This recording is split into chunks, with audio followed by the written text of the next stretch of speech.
Hello everyone, it's Chris from BritScent. Now, Christmas is on its way, and I have decided to read you a bit of Charles Dickens's classic Christmas novel, A Christmas Carol. Now, I'm going to be reading from the beginning of chapter 1 of the novel, and at the beginning of the novel we are introduced to the character of Ebenezer Scrooge, one of Dickens's most famous characters. And he's what we call a miser, someone who wants to keep as much money for himself. He's not a generous person, he's very unkind, he's a very cold person. But over the course of the novel, he changes because of the power of Christmas. Now, on Christmas Eve, and this book is set on Christmas Eve, he meets a number of people who he rejects, his family, friends, charity workers. He shows that he really doesn't care about Christmas. But in the course of the novel, he's going to have to change, and one of the ways that this happens is he gets visited by some ghosts. So let's start off the reading, and we'll find out what happens.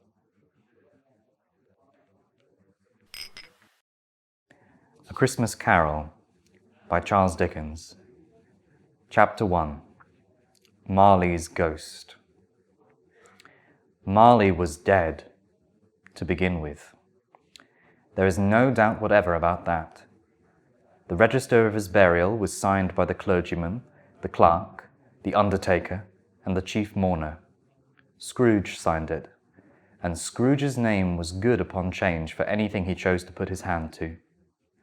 Old Marley was as dead as a doornail. Mind, I don't mean to say that I know of my own knowledge what there is particularly dead about a doornail. I might have been inclined myself to regard a coffin nail as the deadest piece of ironmongery in the trade. But the wisdom of our ancestors is in the simile, and my unhallowed hand shall not disturb it, or the country's done for. You will, therefore, permit me to repeat emphatically that Marley was as dead as a doornail. Scrooge knew he was dead? Of course he did. How could it be otherwise? Scrooge and he were partners for I don't know how many years. Scrooge was his sole executor, his sole administrator, his sole assign, his sole residuary legatee, his sole friend, and sole mourner. And even Scrooge was not so dreadfully cut up by the sad event, but that he was an excellent man of business on the very day of the funeral, and solemnized it with an undoubted bargain. The mention of Marley's funeral brings me back to the point I started from. There is no doubt that Marley was dead. This must be distinctly understood, or nothing wonderful can come of the story I am going to relate.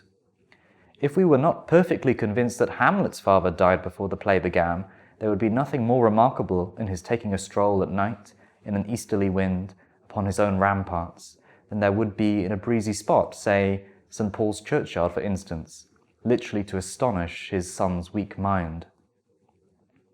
Scrooge never painted out old Marley's name.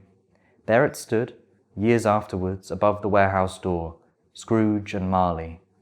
The firm was known as Scrooge and Marley. Sometimes people new to the business called Scrooge Scrooge, and sometimes Marley, but he answered to both names. It was all the same to him. Oh, but he was a tight-fisted hand at the grindstone, Scrooge. A squeezing, wrenching, grasping, scraping, clutching, covetous old sinner. Hard and sharp as flint, from which no steel had ever struck out generous fire. Secret and self-contained, and solitary as an oyster. The cold within him froze his old features, nipped his pointed nose, shriveled his cheek, stiffened his gait, made his eyes red, his thin lips blue, and spoke out shrewdly in his grating voice. A frosty rime was on his head, and on his eyebrows, and his wiry chin. He carried his own low temperature always about with him. He iced his office in the dog days, and didn't thaw it 1 degree at Christmas. External heat and cold had little influence on Scrooge. No warmth could warm, no wintry weather chill him. No wind that blew was bitterer than he. No falling snow was more intent upon its purpose. No pelting rain less open to entreaty. Foul weather didn't know where to have him. The heaviest rain and snow and hail and sleet could boast of the advantage over him in only one respect. They often came down handsomely, and Scrooge never did. Nobody ever stopped him in the street to say, with gladsome looks, "My dear Scrooge, how are you? When will you come to see me?" No beggars implored him to bestow a trifle. No children asked him what it was o'clock. No man or woman ever once in all his life inquired the way to such and such a place of Scrooge. Even the blind men's dogs appeared to know him, and when they saw him coming on, would tug their owners into doorways and up courts, and then would wag their tails as though they said, "No eye at all is better than an evil eye, dark master." But what did Scrooge care? It was the very thing he liked. To edge his way along the crowded paths of life, warning all human sympathy to keep its distance, was what the knowing ones call nuts to Scrooge. Once upon a time, of all the good days in the year on Christmas Eve, old Scrooge sat busy in his counting-house. It was cold, bleak, biting weather, foggy withal, and he could hear the people in the court outside go wheezing up and down, beating their hands upon their breasts and stamping their feet upon the pavement stones to warm them. The city clocks had only just gone 3, but it was quite dark already. It had not been light all day, and candles were flaring in the windows of the neighbouring offices, like ruddy smears upon the palpable brown air. The fog came pouring in at every chink and keyhole, and was so dense without that, although the court was of the narrowest, the houses opposite were mere phantoms. To see the dingy cloud come drooping down, obscuring everything, one might have thought that nature lived hard by and was brewing on a large scale. The door of Scrooge's counting-house was open, that he might keep an eye upon his clerk, who in a dismal little cell beyond, a sort of tank, was copying letters. Scrooge had a very small fire, but the clerk's fire was so very much smaller than it looked like one coal. But he couldn't replenish it, for Scrooge kept the coal box in his own room, and so surely as the clerk came in with the shovel, the master predicted that it would be necessary for them to part. Wherefore the clerk put on his white comforter and tried to warm himself at the candle, in which effort, not being a man of strong imagination, he failed. "A Merry Christmas, Uncle! God save you!" cried a cheerful voice. It was the voice of Scrooge's nephew, who came upon him so quickly that this was the first intimation he had of his approach. "Bah!" said Scrooge.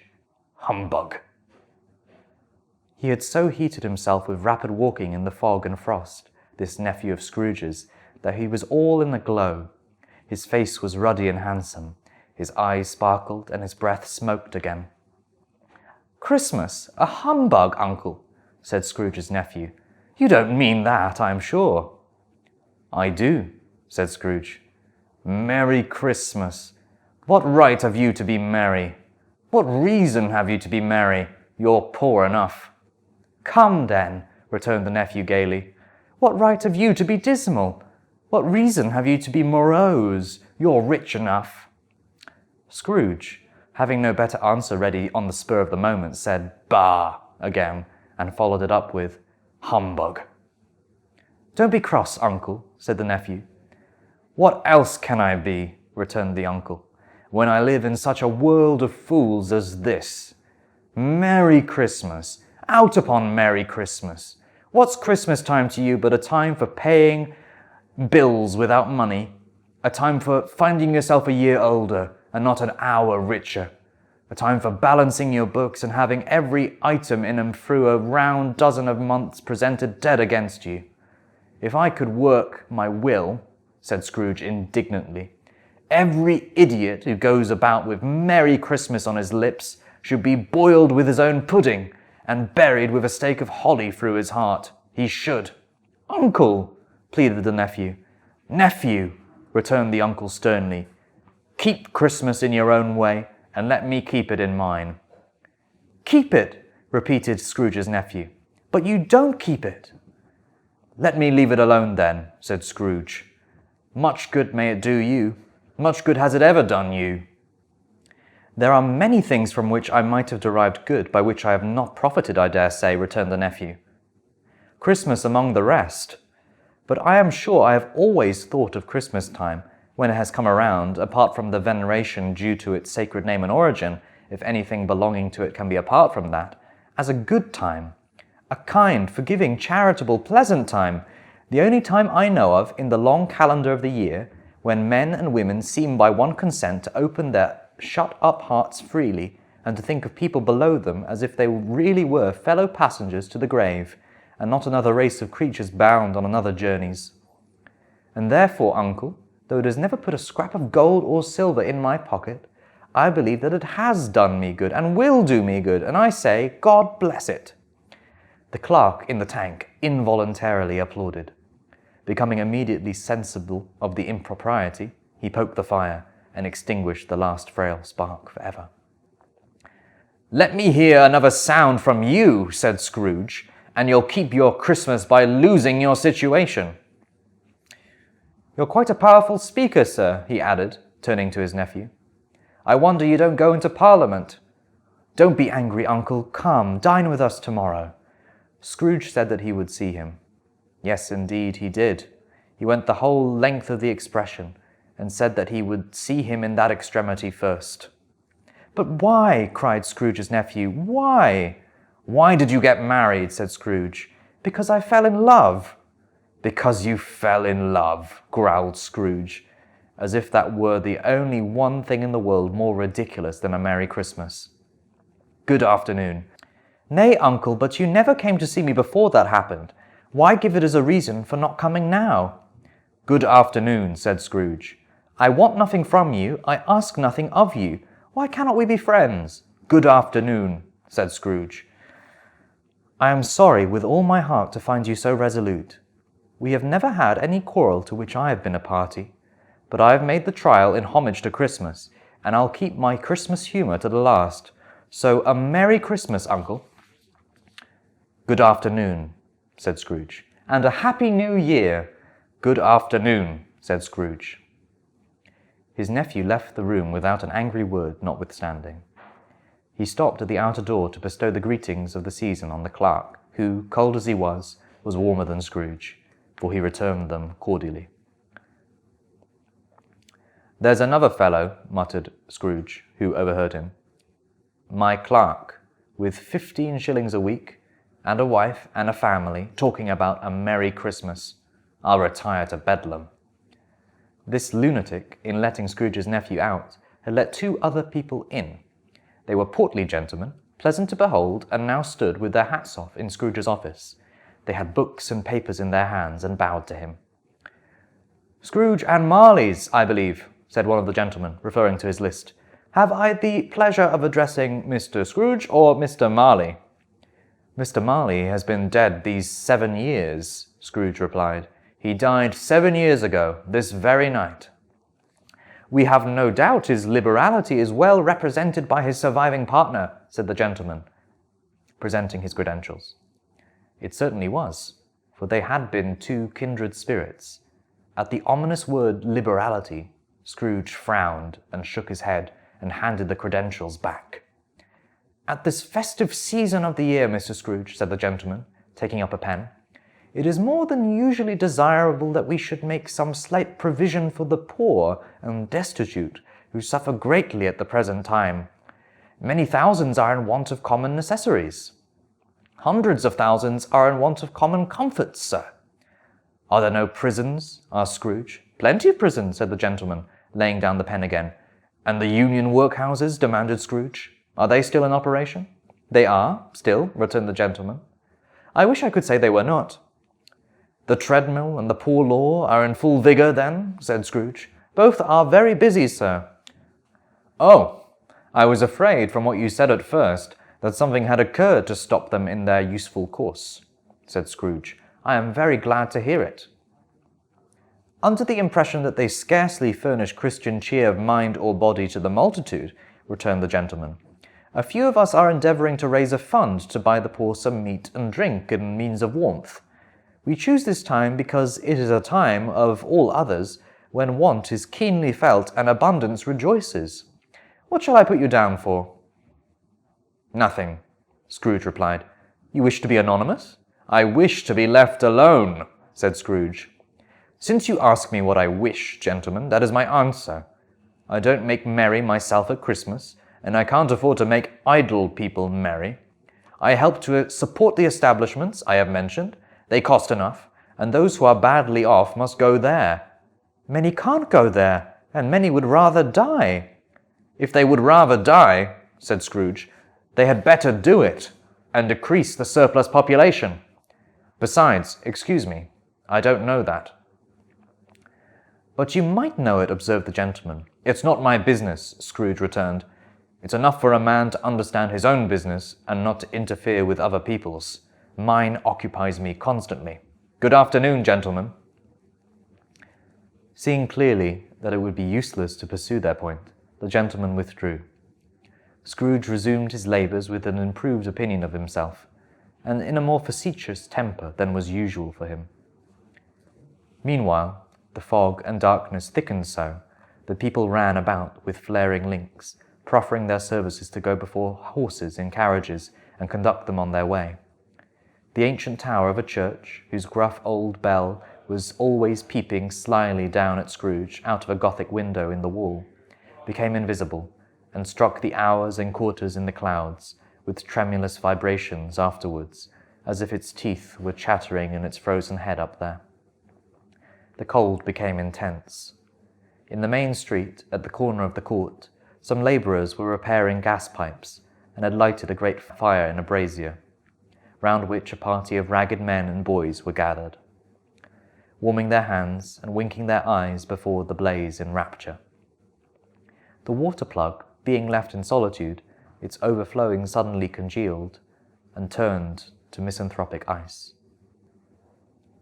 The brightness of the shops, where holly sprigs and berries crackled in the lamp heat of the windows, made pale faces ruddy as they passed. Poulterers' and grocers' trays became a splendid joke, a glorious pageant, with which it was next to impossible to believe that such dull principles as bargain and sale had anything to do. The Lord Mayor, in the stronghold of the mighty mansion house, gave orders to his 50 cooks and butlers to keep Christmas as a Lord Mayor's household should.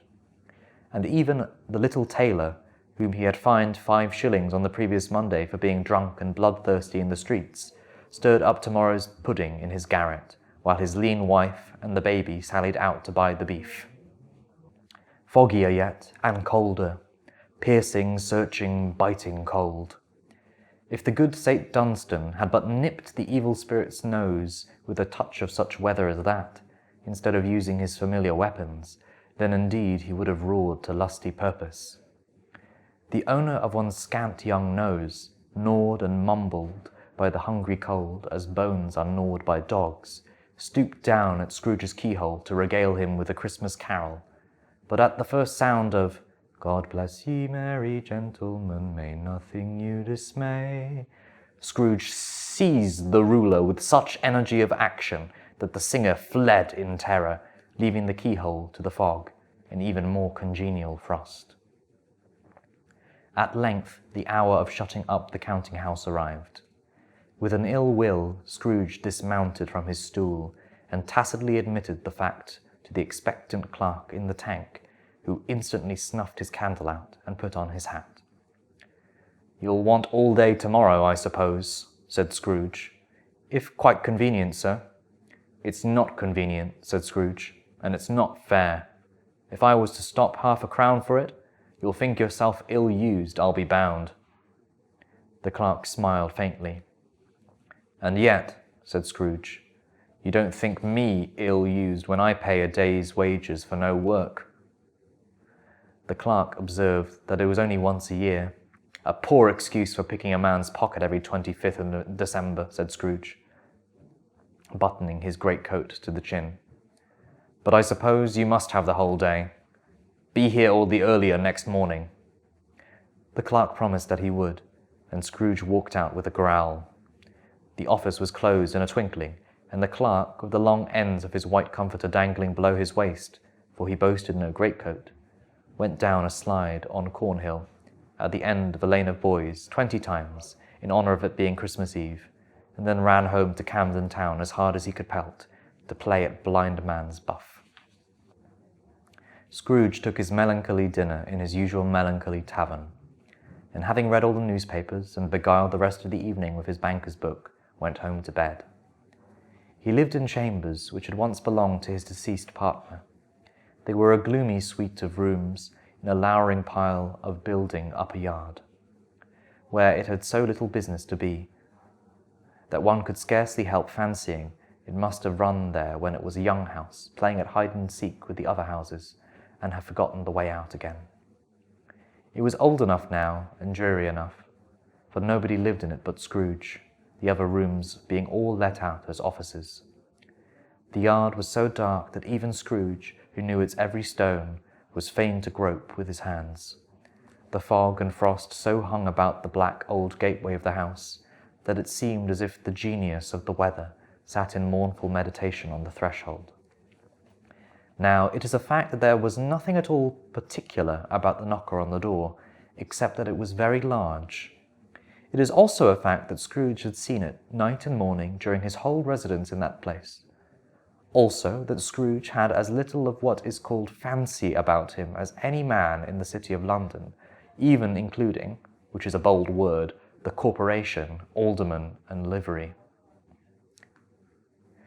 Let it also be borne in mind that Scrooge had not bestowed one thought on Marley since his last mention of his 7 years dead partner that afternoon. And then let any man explain to me, if he can, how it happened that Scrooge, having his key in the lock of the door, saw in the knocker, without its undergoing any intermediate process of change, not a knocker, but Marley's face. Marley's face. It was not an impenetrable shadow, as the other objects in the yard were, but had a dismal light about it, like a bad lobster in a dark cellar.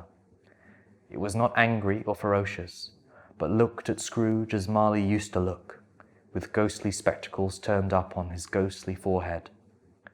The hair was curiously stirred, as if by breath or hot air, and though the eyes were wide open, they were perfectly motionless. That, and its livid colour, made it horrible, but its horror seemed to be in spite of the face, and beyond its control, rather than a part of its own expression. All right, that's all from me for this time. I hope you enjoyed this reading of the beginning of Charles Dickens' A Christmas Carol. And if there are any other novels or poems in English that you would like us here at BritCent to read, then just let us know in the comment section below. All right, well, we'll see you next time. Thank you so much for listening. Bye-bye.